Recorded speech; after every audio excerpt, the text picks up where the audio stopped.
രാജ്യത്തെ പ്രമുഖ ഇസ്ലാമിക മതപഠനശാലയായ ദാറുൽ ഉലൂം ദയൂബന്ദിന്റെ പ്രധാന കെട്ടിടത്തിന് കീഴിൽ ശിവക്ഷേത്രമുണ്ടെന്ന പുതിയ അവകാശവാദവും ആരോപണവുമായി സംഘപരിവാർ സംഘടനയായ ഹിന്ദു രക്ഷാദൾ രംഗത്തെത്തിയതാണ് ഏറ്റവും പുതിയ വാർത്ത. ഒരു മാസത്തിനകം സർക്കാർ ദയൂബന്ദിൽ പരിശോധന നടത്തിയില്ലെങ്കിൽ ഹിന്ദു രക്ഷാദളിന്റെ നേതൃത്വത്തിൽ ദാറുൽ ഉലൂമിൽ ജലാഭിക്ഷേപം നടത്തും എന്നാണ് സംഘടന സംസ്ഥാന പ്രസിഡന്റ് ലളിത് ശർമ്മ ഭീഷണിപ്പെടുത്തിയിരിക്കുന്നത്. എന്താലേ ഓരോരോ ആരോപണം അങ്ങ് ഉന്നയിക്കുക, പിന്നെ ഏതെങ്കിലും കോടതിയിൽ ഒരു കേസ് നൽകുക, നിയമത്തിന്റെ നൂലാമാലയിലിട്ട് വട്ടം കറക്കി സാമൂഹ്യ രാഷ്ട്രീയ അസ്ഥിരതയുണ്ടാക്കുക, എന്തൊക്കെയാണ് ഈ സംഘപരിവാർ സംഘടനകൾ ഇവിടെ കാണിച്ചു കൂട്ടിക്കൊണ്ടിരിക്കുന്നതല്ലേ. വിവിധ പേരുകളിൽ വിവിധ കോലങ്ങളിലാണ് ഇത്തരം സംഘടനകൾ പ്രത്യക്ഷപ്പെടുന്നത്. ഫാസിസം പ്രതിസന്ധിയിലാകുന്ന ഇടത്തെല്ലാം ഇത്തരം അവകാശവാദങ്ങൾ തലപൊക്കി ഉയരും.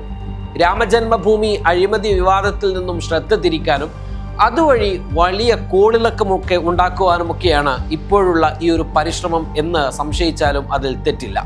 ഈ വാർത്തയുടെ വിശദാംശത്തിലേക്ക് വന്നാൽ, യുപിയിലെ സഹാറൻപൂരിൽ പ്രവർത്തിക്കുന്ന സ്ഥാപനത്തില് സർക്കാർ പരിശോധന നടത്തണമെന്നും ഇല്ലെങ്കിൽ കോടതിയെ സമീപിക്കുമെന്നുമാണ് ഹിന്ദു രക്ഷാദൾ പ്രവർത്തകർ ഇപ്പോൾ ആവശ്യപ്പെട്ടിരിക്കുന്നത്.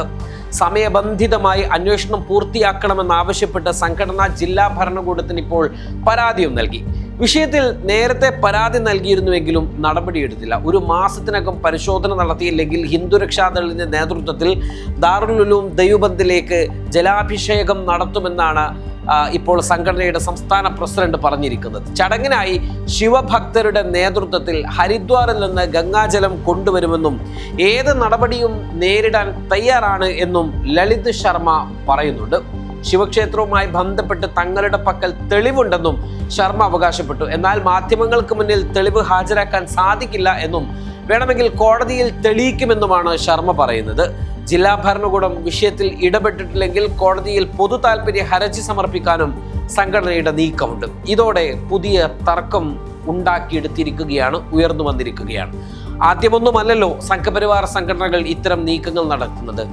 ആദ്യം ബാബരി മസ്ജിദാണ്. കോളിളക്കം സൃഷ്ടിച്ച ബാബരി മസ്ജിദിന്റെ തകർച്ചയ്ക്ക് ശേഷം ഉത്തർപ്രദേശ് വാരാണസിയിലെ ജ്ഞാൻവാപ്പി പള്ളിയും ഇത്തരത്തിലുള്ള മറ്റൊരു ആരോപണത്തിലൂടെ സംഘപരിവാർ ഏറ്റെടുക്കുന്നതാണ് കണ്ടത്.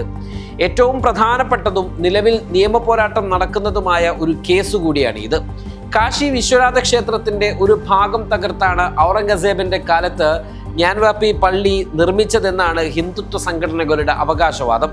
പള്ളിക്കുള്ളിലെ വുളൂഖാനയിൽ അംഗശുദ്ധി വരുത്തുന്ന കുളത്തിൽ അഥവാ ഹൗൽ എന്ന് പറയും, അവിടെ ശിവലിംഗം കണ്ടെത്തിയതായി 2002 ഹിന്ദുപക്ഷ അഭിഭാഷകർ അവകാശപ്പെട്ട് രംഗത്ത് വരുന്നു. എന്നാൽ അത് പള്ളിയിലെ ജലധാരയുടെ ഭാഗമാണ് എന്നാണ് പള്ളി കമ്മിറ്റി വ്യക്തമാക്കിയത്. ആർക്കിയോളജിക്കൽ സർവേ ഓഫ് ഇന്ത്യ ഇവിടെ ശാസ്ത്രീയമായ സർവേ നടത്തുകയും പള്ളി നിലനിൽക്കുന്നിടത്ത് മുൻപൊരു വലിയ ക്ഷേത്രമുണ്ടായിരുന്നു എന്ന റിപ്പോർട്ട് കോടതിയിൽ സമർപ്പിക്കുകയും ചെയ്തു. നിലവിൽ പള്ളിയുടെ താഴത്തെ നിലയിൽ വ്യാസ് ജി ഖാ തെയ്ഖാന അഥവാ ഹിന്ദുക്കൾക്ക് പൂജ നടത്താൻ കോടതി അനുമതിയും നൽകി. മറ്റൊന്നാണ് ഉത്തർപ്രദേശിലെ തന്നെ മധുരയിലെ ഷാഹി ഈദ്ഗാഹ് പള്ളി ആരോപണം. ശ്രീരാമന്റെ ജന്മസ്ഥലമായ ശ്രീകൃഷ്ണ ജന്മഭൂമിയിലാണ് ഈ പള്ളി സ്ഥിതി ചെയ്യുന്നത് എന്നാണ് ഇവർ ഉന്നയിച്ച ആരോപണം. കത്ര കേശവ് ധാം ക്ഷേത്രം തകർത്താണ് ഷാഹി ഈദ്ഗാഹ് പള്ളി നിർമ്മിച്ചതെന്നും അതിനാൽ ഈ ഭൂമി ഹിന്ദുക്കൾക്ക് വിട്ടു നൽകണമെന്നും ആവശ്യപ്പെട്ട് ഹിന്ദു സംഘടനകൾ കോടതിയെ സമീപിച്ചു. പള്ളിക്കുള്ളിൽ ഹിന്ദു ക്ഷേത്രങ്ങളുടെ അടയാളങ്ങളും ചിഹ്നങ്ങളും ഉണ്ടെന്നാണ് ഇവരുടെ വാദം. അലഹാബാദ് ഹൈക്കോടതി ഇതിൽ ശാസ്ത്രീയ സർവേക്ക് ഉത്തരവിട്ടിരുന്നുവെങ്കിലും സുപ്രീം കോടതി അത് പിന്നീട് സ്റ്റേ ചെയ്തു. മറ്റൊന്നാണ് താജ്മഹൽ. ഉത്തർപ്രദേശിലെ ആഗ്ര ലോക പ്രശസ്ത ചരിത്ര സ്മാരകമായ താജ്മഹൽ യഥാർത്ഥത്തിൽ തേജോ മഹാലയ എന്ന പേരിലുള്ള ഒരു ശിവക്ഷേത്രമായിരുന്നു എന്നാണ് ചില ഹിന്ദുത്വ ഗ്രൂപ്പുകളുടെയും BJP നേതാക്കളുടെയും അവകാശവാദം. താജ്മഹലിന്റെ പൂട്ടിക്കിടക്കുന്ന 22 ഭൂഗർഭ മുറികൾ തുറന്ന് പരിശോധിക്കണമെന്നും അവിടെ ശിവലിംഗവും ക്ഷേത്രാവശിഷ്ടങ്ങളും ഉണ്ടോ എന്ന് കണ്ടെത്തണമെന്നും ആവശ്യപ്പെട്ടുകൊണ്ട് അലഹാബാദ് ഹൈക്കോടതിയിൽ ഹർജി നൽകപ്പെട്ടിരുന്നു. എന്നാൽ കോടതി ഈ ഹർജി തള്ളിക്കളയുകയും ഇത്തരം കാര്യങ്ങൾ ഗവേഷകർക്ക് വിട്ടുകൊടുക്കാൻ ആവശ്യപ്പെടുകയും ചെയ്തുകൊണ്ടാണ് അതിൻ്റെ ഒരു താൽക്കാലിക തീർപ്പ് ഇപ്പോൾ ഉണ്ടാക്കിയിരിക്കുന്നത്. അതിനിടയിൽ പറയട്ടെ, ആരെങ്കിലുമൊക്കെ താജ്മഹലൊക്കെ കാണാൻ ബാക്കിയുണ്ടെങ്കിൽ വളരെ പെട്ടെന്ന് തന്നെ പോയി കാണുക. അത് കഴിഞ്ഞാൽ ഒരു പക്ഷേ ഈ മനോഹാരിതയൊക്കെ നഷ്ടപ്പെട്ടേക്കാം.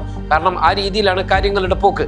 മറ്റൊന്നാണ് കുത്തുബ് മിനാർ സമുച്ചയം. ഡൽഹിയിലെ കുത്തബ് മിനാർ സമുച്ചയത്തിലെ കൂവത്തുൽ ഇസ്ലാം പള്ളി സ്ഥിതി ചെയ്യുന്നത് 27 ജൈന ഹിന്ദു ക്ഷേത്രങ്ങൾ തകർത്തിട്ടാണ് എന്നാണ് ഈ സംഘടനകളുടെ ആരോപണം. സമുച്ചയത്തിനുള്ളിൽ കാണപ്പെടുന്ന വിഗ്രഹങ്ങളിൽ ഹിന്ദുക്കൾക്ക് ആരാധനാ സ്വാതന്ത്ര്യം വേണമെന്നും ഈ പ്രദേശം പുനരുദ്ധരിക്കണമെന്നും ആവശ്യപ്പെട്ടുകൊണ്ട് ഡൽഹിയിലെ കോടതികളിൽ കേസുകൾ ഫയൽ ചെയ്യപ്പെട്ടിട്ടുണ്ട്. കുത്തബ് മിനാർ യഥാർത്ഥത്തിൽ വിക്രമാദിത്യ രാജാവ് നിർമ്മിച്ച സൂര്യസ്തംഭം സൺ ടവർ ആണെന്ന വാദവും ചില സംഘടനകൾ ഉന്നയിക്കുന്നു. മറ്റൊന്നാണ് ഭോജ്ശാല. കമൽ മൗല മസ്ജിദ് മധ്യപ്രദേശിലാണ് ഈ മസ്ജിദ് ഉള്ളത്. ധാർ ജില്ലയിലെ ഈ സമുച്ചയം സരസ്വതി ദേവിയുടെ ക്ഷേത്രമാണെന്ന് ഹിന്ദു സംഘടനകളും കമൽ മൗല എന്ന സൂഫി വര്യന്റെ മസ്ജിദാണെന്ന് മുസ്ലിം വിഭാഗങ്ങളും അവകാശപ്പെടുകയാണ്. നിലവിൽ പുരാവസ്തു വകുപ്പിന്റെ സംരക്ഷണത്തിലുള്ള ഇവിടെ ചൊവ്വാഴ്ചകളിൽ ഹിന്ദുക്കൾക്ക് പൂജ ചെയ്യാനും വെള്ളിയാഴ്ചകളിൽ മുസ്ലിങ്ങൾക്ക് ജുമ നമസ്കരിക്കുവാനുമുള്ള താൽക്കാലിക അനുമതിയുണ്ട്. എന്നാൽ ഈ സമുച്ചയം പൂർണ്ണമായും ഹിന്ദുക്കൾക്ക് വിട്ടു നൽകണമെന്നാവശ്യപ്പെട്ട് കോടതികളിൽ കേസുകൾ നിലവിലുണ്ട്. ആർക്കിയോളജിക്കൽ സർവേ ഓഫ് ഇന്ത്യ ഇവിടെയും സർവേ നടത്തിക്കൊണ്ടിരിക്കുകയാണ്.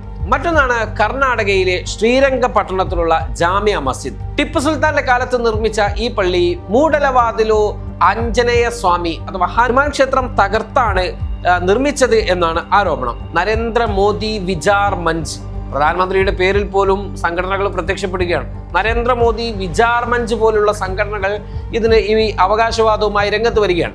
ഇവിടെ പൂജ നടത്താൻ അനുവാദം ചോദിച്ചവർ അധികൃതർക്ക് പരാതി നൽകിയിട്ടുണ്ട്. മറ്റൊന്നാണ് മാംഗ്ലൂരിലെ മലാവി മസ്ജിദ്. മംഗലാപുരത്തിനടുത്തുള്ള കഞ്ഞി മസ്ജിദ് നവീകരണ പ്രവർത്തനങ്ങൾക്കായി പൊളിച്ചപ്പോൾ താഴെ ക്ഷേത്ര സദൃശ്യമായ തടിയിലുള്ള കൊത്തുപണികൾ കണ്ടെത്തി എന്നാരോപിച്ച് ഹിന്ദുത്വ സംഘടനകൾ പ്രതിഷേധിക്കുകയും കോടതിയെ സമീപിക്കുകയും ചെയ്തിട്ടുണ്ട്.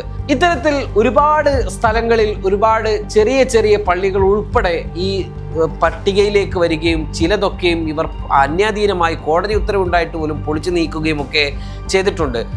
യുപിയിലും മധ്യപ്രദേശിലുമൊക്കെ ഇതൊരു നിത്യ സംഭവമായി മാറിക്കൊണ്ടിരിക്കുകയാണ്. ഇതുപോലെ ഒരുപാട് പള്ളികളുടെ പേരുകളും ഒരുപാട് പള്ളികളിലും ഈ നിയമവ്യവഹാരങ്ങളും കശ്മീരിൽ വരെ നടന്നുകൊണ്ടിരിക്കുന്നുണ്ട് എന്നതാണ് ഏറെ വിചിത്രം. ഈ വിവാദങ്ങളിലെല്ലാം പ്രധാനമായും ചർച്ച ചെയ്യപ്പെടുന്നത് 1991 ആരാധനാലയ നിയമമാണ്, places of worship act 1991. 1947 August 15 ഇന്ത്യക്ക് സ്വാതന്ത്ര്യം ലഭിക്കുമ്പോൾ ഒരു ആരാധനാലയം ഏത് അവസ്ഥയിലായിരുന്നുവോ മതപരമായ ആ സ്വഭാവം മാറ്റമില്ലാതെ തുടരണം എന്നാണ് ഈ നിയമത്തിൽ അനുശാസിച്ചിരുന്നത്. എന്നാൽ ആരാധനാലയത്തിന്റെ യഥാർത്ഥ സ്വഭാവം എന്താണ് എന്ന് കണ്ടെത്താൻ പരിശോധനയോ സർവേയോ നടത്തുന്നതിന് ഈ നിയമം തടസ്സമല്ലെന്ന വ്യാഖ്യാനത്തോടെയാണ് നിലവിൽ കോടതികൾ ഇത്തരം കേസുകളിൽ സർവേക്ക് അനുമതി നൽകുന്നത്. ഇത്തരം അവകാശവാദങ്ങളെല്ലാം തന്നെ രാജ്യത്തെ മതസൗഹാർദ്ദത്തെ ബാധിക്കുന്നതാണ് എന്നാണ് മുസ്ലിം സംഘടനകളും ചരിത്രകാരന്മാരും സാമൂഹ്യ രംഗത്തെ പ്രമുഖരുമൊക്കെ ചൂണ്ടിക്കാണിക്കുന്നത്. ചരിത്രപരമായ അനീതികൾ തിരുത്തപ്പെടണം എന്നാണ് ഹിന്ദുത്വ സംഘടനകളുടെ അവകാശവാദം. ഈ ഒരൊറ്റ പേരിൽ നമ്മുടെ രാജ്യത്ത് എല്ലാ തരത്തിലുള്ള അവകാശവാദങ്ങളും ഉന്നയിച്ച് രംഗത്ത് വരുന്നതാണ് സംഘപരിവാറിന്റെ പുതിയ വാദങ്ങളിലൂടെയും നമുക്ക് കാണാൻ സാധിക്കുന്നത്. Way2Nikah.com, the exclusive Muslim matrimonial site.